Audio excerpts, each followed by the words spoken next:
welcome. I didn't think you'd make it this far, but since you're here, let's get on with side 2 of the new zoo review, the first 100 years. Come on, Mr. Leonard, just shut up and get back to that discipline couch. Ooh, discipline couch, discipline couch. Why don't you kiss my cushions? It was right after Z100's 7th birthday bash when Saddam Hussein and the Iraqis invaded Kuwait, stunning the world and causing the United States and the world community to send troops to Saudi Arabia. Okay, and what do you think about dedicating the next portion of this album to the first guys over there? That's a good idea, John. How about the 101st Airborne Division? And all of the people with the 82nd Airborne Division. The 24th Mechanized Infantry Division. Lots of great people with the 1st Corps Support Command from Fort Bragg. How about the 197th Infantry Brigade? And the 11th Air Defense Artillery Brigade. And we want to remember the 3rd Armored Cavalry Regiment. And to everyone serving our country in the Middle East, the following medley is just for you. I wrote a letter to the Congress all about Iraq. I asked if they could send us a message to that Arab maniac. I wrote about it, Hussein surrender. Leave Kuwait alone. You're one lousy Hitler clone. Pizza Hut, I am help you. Hi, is this the Pizza Hut in Riyadh? Yes, sir. We're calling from a radio station in New York City. Yes, sir. And we'd like to order some pizzas for the American troops that are there. Can we do that? Yes, sir. How many servicemen would you say come in on an average day? On average day, there are 20 to 30. Well, how about if we buy their pizza tonight? We'll just give you an American Express card number, and you go ahead and ring up their pizzas, courtesy of Z100 Radio in New York City. Uh-huh. Can we do that? Yes, sir, by all means. Okay, now we're going to go off the air for a second so Ross can give you his American Express card number so that all the friendly folks in New York don't get a hold of it. So hold on just a second. Hold on just a second. Blame it on Hussein for the price of gas. Blame it on Hussein, ought to nuke his ass. He's a towel-headed dildo. We got ships in the water, gonna sink his boats. Half his navy's in the desert, humping them goats. Blame it on Hussein. Hello, and thank you for calling the People's Mission from the peace-loving country of Iraq. How may I help you? Answer me! Oh, No. Mr. Stress? Yes! Were you expecting Chuck Norris? Well, answer me! What's wrong with you guys?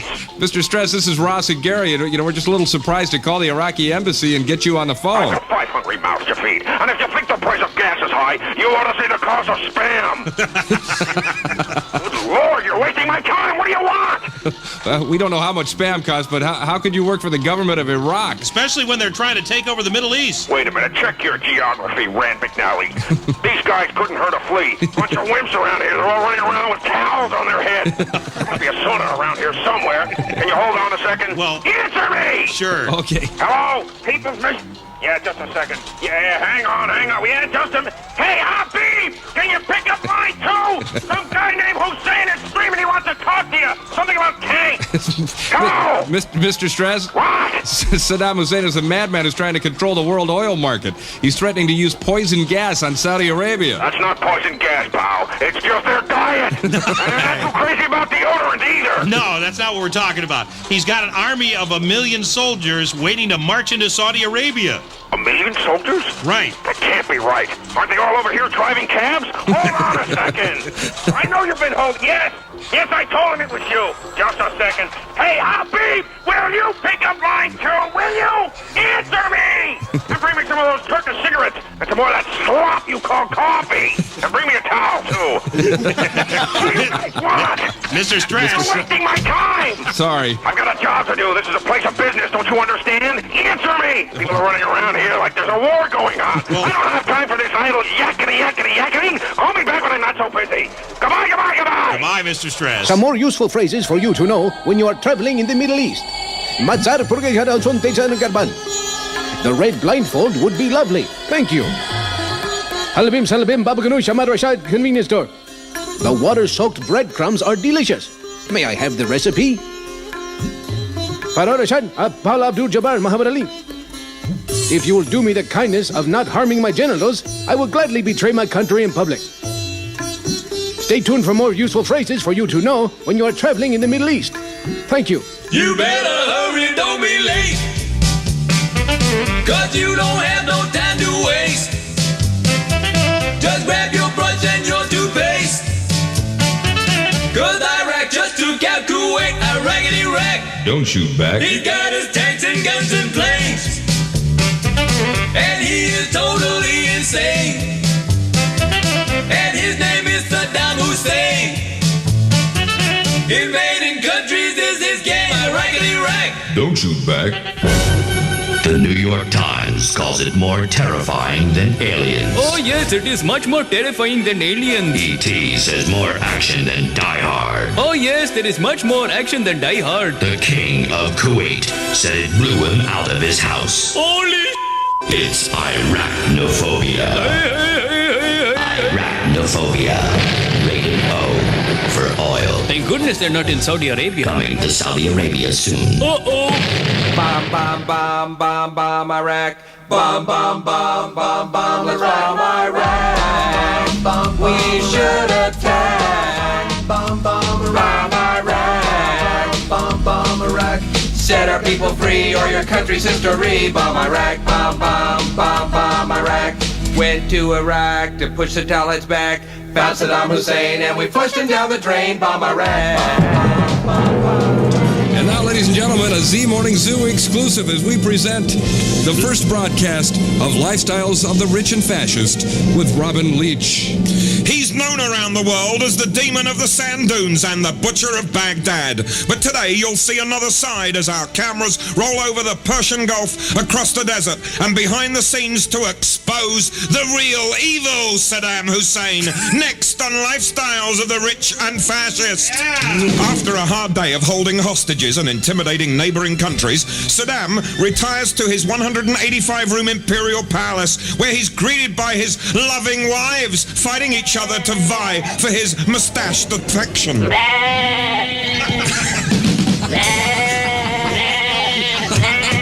That's all you deserve, sod him. Then it's on to dinner, where a traditional Iraqi royal meal gives him all the nutrition and energy he needs to take over the world, while simultaneously producing the most lethal chemical weapons known to man, Saddam Hussein's poison gas.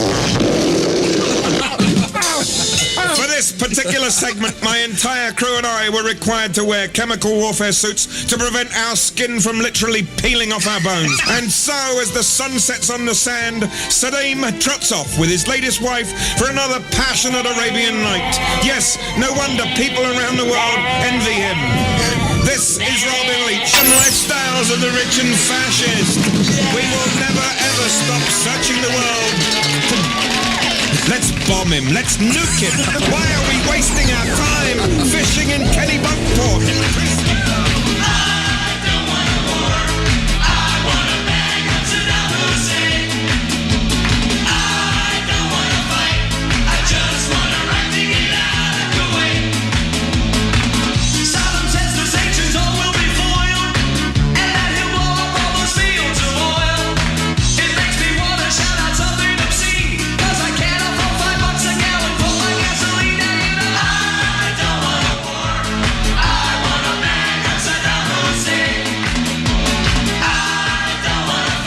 As I've said before, well, I think that I believe that this is your president. Well, now, I'm asking you to do what every good American does. Listen to the zoo. It's good. It's good. As a matter of fact, it's very good. I believe it. I do. Ross and Gary. Ross and Gary. Z100. This was a year America was stunned with Roseanne Barr's rendition of the national anthem. Oh, say, can you see by the dawn's early light what so proudly we held at the twilight's last gleaming? And Sinead O'Connor caused a commotion by not singing the national anthem at the Garden State Arts Center. So we put together this. There's only one Frank Sinatra. And now Krapko introduces his latest live album, Perfectly Frank. This one goes out to that crazy Irish broad, Shinehead O'Connor. She gets stranger every night. She's taking chances as our anthem bites. I got the answer, send the broad back home.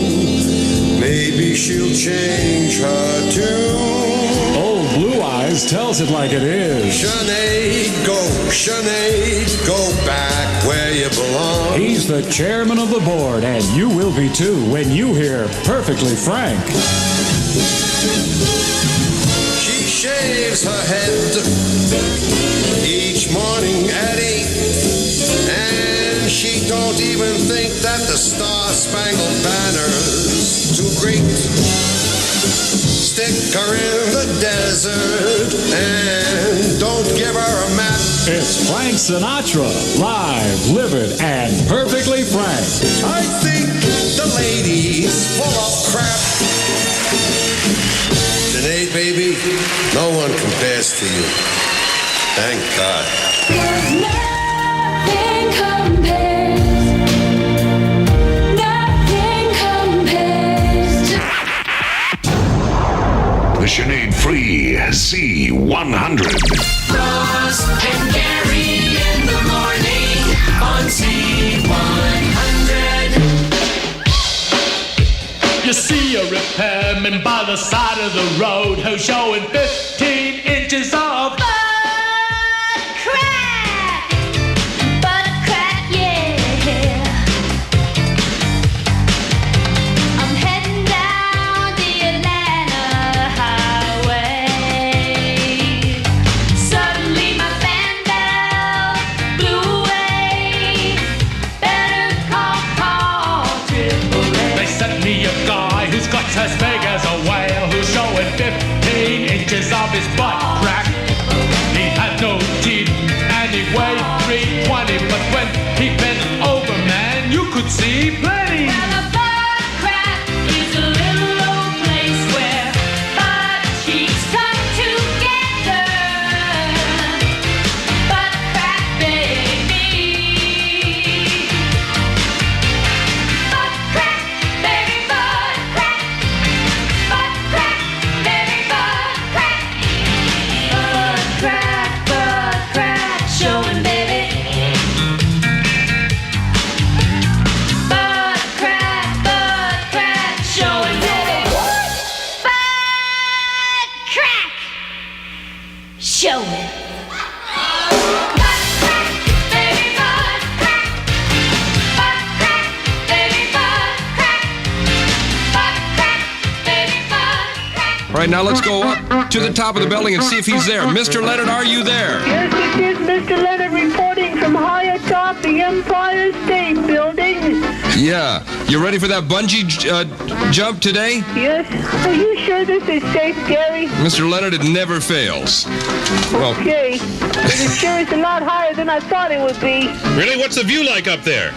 Well, it doesn't look that high from the ground to the top, but when you're way up here looking over the edge, it looks very, very far. Because right now, as I peek over the edge, yeah, whoa! Oh my God! I just lost my free money pen. Oh no! Look out below! Fell out of my pocket. Wow! Look out below! Yeah. Someone will return it. Yeah. Oh sure. Yeah. It's pretty hazy right now, Gary and Ross, from the Empire State Building, and we're out above the lookout tower. We're at the tippy top.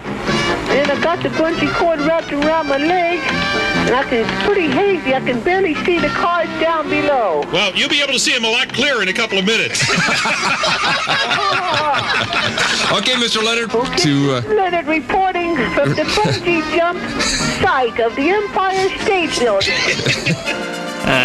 The Zoo's Greatest Hits, Volume 6, continues right after this semi-important word. Hi, I'm Adam Curry from MTV. Are you tired of limp hair that doesn't even move when the wind blows? This is not right, my friends. I have a deal for you. That's right. It's Adam Curry Hair Care Mousse. Just listen to what satisfied customers have to say. 1 or 2 shovelfuls do me fine. I made it through Hurricane Hugo. Look. I'm from Exit 9 on the New Jersey Turnpike, and I swear by it. Well, clutch my pearls. I caulked my bathtub with it. 2 snaps. 1 can of Adam Curry mousse can insulate your home. How good is my mousse? Well, I'm Adam Curry, and I'm my biggest customer. Yes, Adam Curry Hair Care Mousse, available from MTV Moose Television. Take it from me, the Moose Man. In handy spray and 55-gallon drum starter kit. I'm my biggest customer. Hi, this is Michael Bolton, and you're listening to Ross and Gary with Z Morning Zoo on Z100. If I'm back on the zoo again, it's 'cause I got nothing to do again. You can't make me your fool again. If I'm not on the zoo again. Remember what happened in August, Gary? And Life magazine had a profile of Whitney Houston, and she mentions in the interview a recurring nightmare where she's chased by a giant statue of a man that never seems to catch her. So I thought we'd call up my old psychologist friend, Dr. Judy Kuriansky, and see if she could analyze the dream. But just like Bill Cosby, you never know who's listening to the Z Morning Zoo, as we discovered later when we interviewed Whitney Houston. Let's talk about the first one here, where the statue turns into an ugly giant, 8 or 9 feet tall, kind of discolored. Right. And he's always running after me, but he never gets me. Right. Well, interestingly enough, this dream, if you want to look at it in the sense of a sexual dream, which it easily implies, right, then it suggests that it's the dream of a person who is afraid of sex, and afraid of sex particularly with men. Really? Because if you think of this kind of dream of the statue, something that doesn't move, and then all of a sudden it becomes something very big, it enlarges and becomes something huge. Some women have a fear of sex with men as something is going to happen and be dangerous, giant even. So it wasn't a dream about Ross Britton. That's what you're saying. Hey! I remember. That was his idea. You did that. Absolutely. She said something, it was like... Well, she said the first one was a kind of a sexual thing because of the big giant and everything, okay? Yeah, somebody told me. Yeah, they were a little more explicit about it. Really? I refuse to dream again. I refuse to dream and tell it. I'm not doing that anymore. Well, what do you look for? I mean, you say you had a romantic attachment. What do you look for in a man? Oh, he has to have a great sense of humor. I love to laugh. And very sensitive, you know, the normals, the regs, right, you know, sensitive, strong, you know, kind of laid back, quiet, you know, independent, knows who he is, knows what he wants, you know, that kind of thing. Just the average regular man. Any romantic attachments right now? These are people asking. These are your fans. God. They want to. If you were with us in the studio, they'd be asking these questions. Minds want to know. They want to know. Those minds inquiring. Yeah. Okay. There is no romantic attachment. Right. Yeah, there is one. Yeah. Okay. Yeah. Well, we're going to make big money if you tell us who it is. I ain't telling you nothing. We'll be on the phone to Lantana, Florida, the Hollywood National Enquirer. Hey, sickos, the zoo's on, and you're missing a lot of weird stuff. So get your cans out of bed and listen to Ross and Gary at the Z Morning Zoo. I do. Ross and Gary and the entire zoo crew. Z100. We're just about ready to go. Are you all set? I'm all set up. I got the sheet down here on the sidewalk with the big red X on it. I'm all ready for Mr. Lennon. Wait. Bubba, we said you got a sheet down there? Yeah, the big sheet with a big red X on it. No, when we said to bring a target, we meant the mattresses. Not just the sheet. Not just the sheet. We want mattresses in case he falls. Well, I didn't bring any mattresses. I just got the big sheet out here. It's got the big X on it, though. All right, Bubba. Thanks a lot, man. Bye. Okay, bye-bye. right. Let's go on up to the top of the Empire State Building. Mr. Leonard, are you there and ready to go? Yes, and the bungee cord is tied to my left ankle as I look over the Empire State Building very, very far down. Coach Mike is duct taping the mobile cellular phone to my head so that I will be in contact with the radio station at OZ. Don't tape it over my mouth. I want to be able to scream if I have to. Okay, we're just about ready. Step to the edge. On the count of 3. Okay. Right now, I'm taking short steps to the edge. I'm climbing over to sit on the edge. Watch out for those spikes there. Okay. Right now, I'm actually sitting with my feet dangling over the edge of the Empire State Building. How's it look down there? I'm not looking down. You crazy? Okay. On the count of 3. Okay. 1, 2. What is that, Mike? Is that cord? No, get him a tub. Mr. Leonard? Long enough. Mr. Leonard? Huh? I thought you were jumping. I am. 1, 2. Hey, don't push me. Don't put your hands on my back. Jump. I told you I'd jump. Gary said it's safe. 1, 2. Come on. Jump.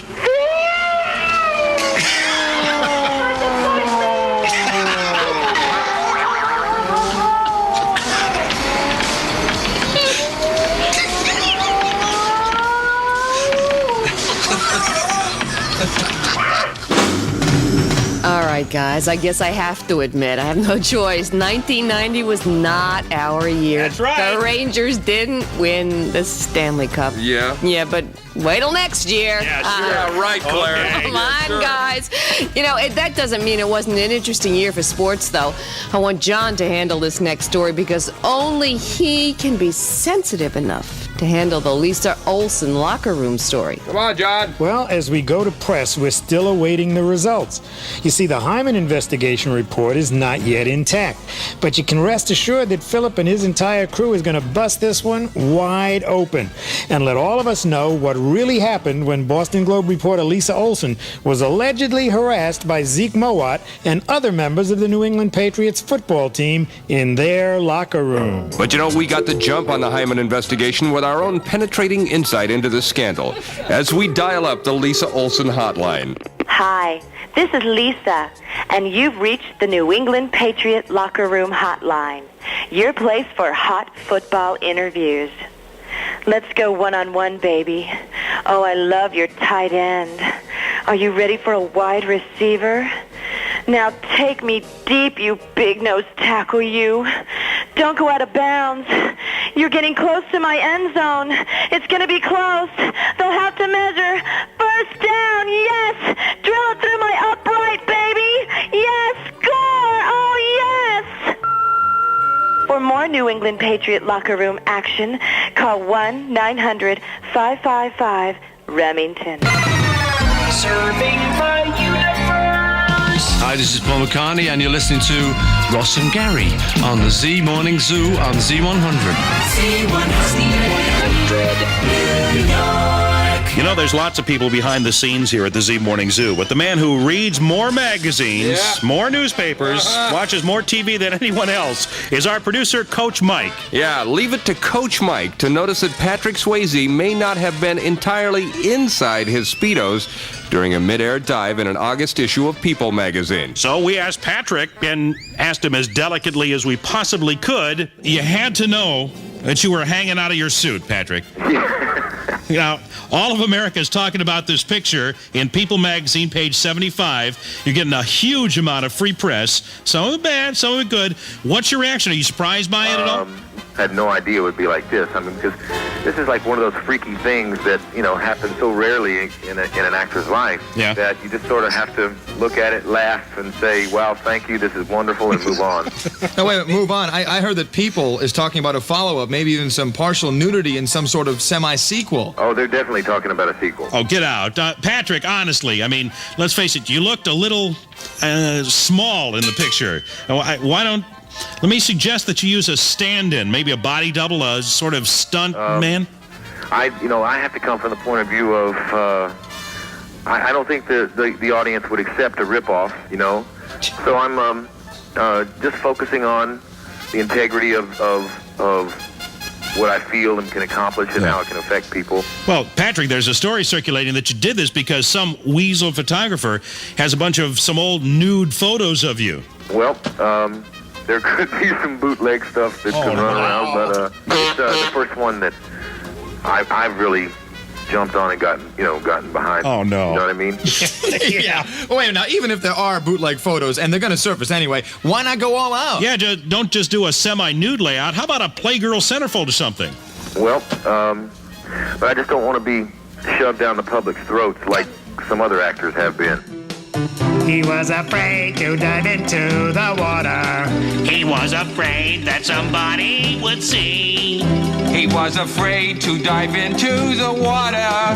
He had a teeny little weenie like me. 2, 3, 4, tell the people what you saw. It was his itsy bitsy teeny weeny poking out of his bikini in the pages of People today. An itsy bitsy teeny weeny poking out of his bikini. Someone tell him to put it away. The Z Morning Zoo. Okay, let's cut the baloney here. Z100. Mr. Leonard, where are you now? I'm upside down. Well, of course, the bungee cord is attached to your foot. You would be hanging upside down. Now, where are you? I'm about 10 stories up above the ground. Oh, boy. Oh, God. How's the view? Everything looks upside down. Mr. Leonard, I wanted to ask you something. Get me down from here, all the blood's rushing to my head.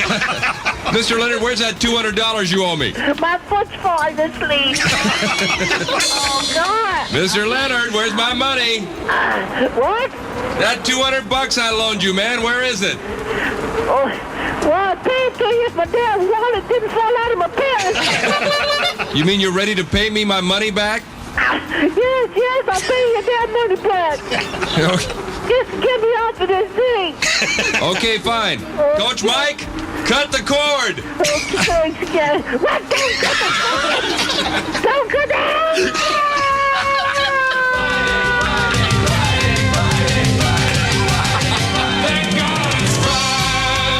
Oh, you're bad.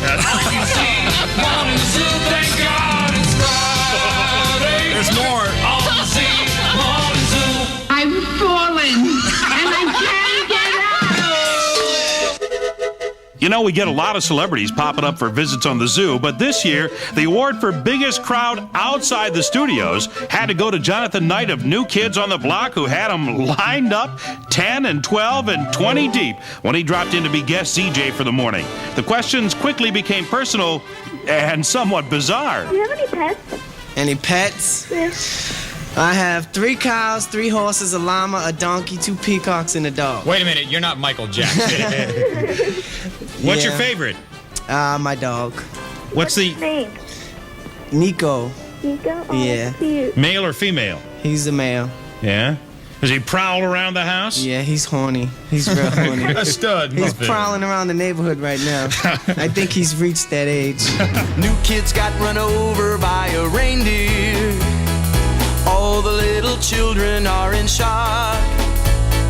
No more loud, annoying, high falsetto. Now there's no more new kids on the block.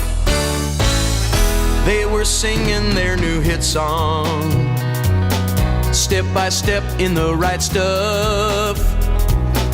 Now they're trophies for a reindeer, mounted on his mantle, hanging tough.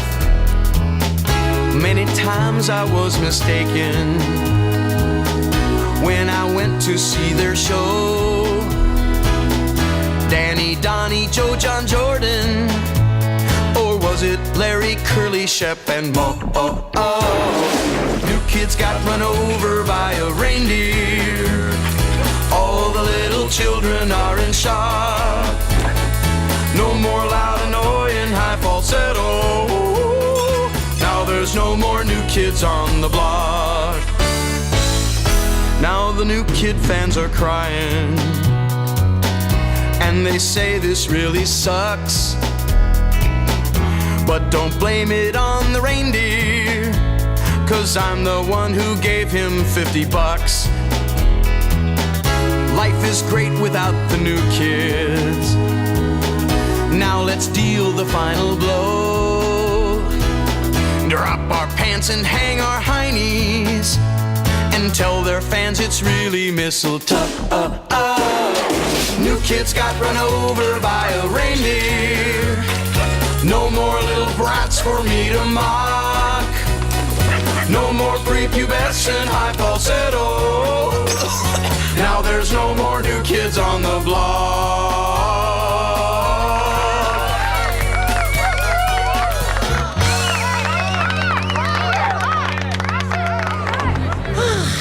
Well, that's the end of another Zoo album. And I must admit, in all modesty, I did a great job. In comparison to great albums like Michael Jackson's Thriller, Bruce Springsteen's Born in the USA, MC Hammer's Please Hammer Don't Hurt 'Em, and Two Live Crew's Nasty As They Wanna Be, I personally think that this year's Zoo album was okay. And if it wasn't for me, it wouldn't even be that good. Okay, Mr. Leonard. I know. Back to the discipline couch. Man, I didn't do anything wrong this time. Oh, the discipline couch. What am I here for anyway? Just to be pushed around and something. You get your hands off me. I should have been head zookeeper in the first place. I think we definitely have reached the end of this album. Till next time, these are your pronouncers reminding you, stay cool and bye, buckaroos! Whoa!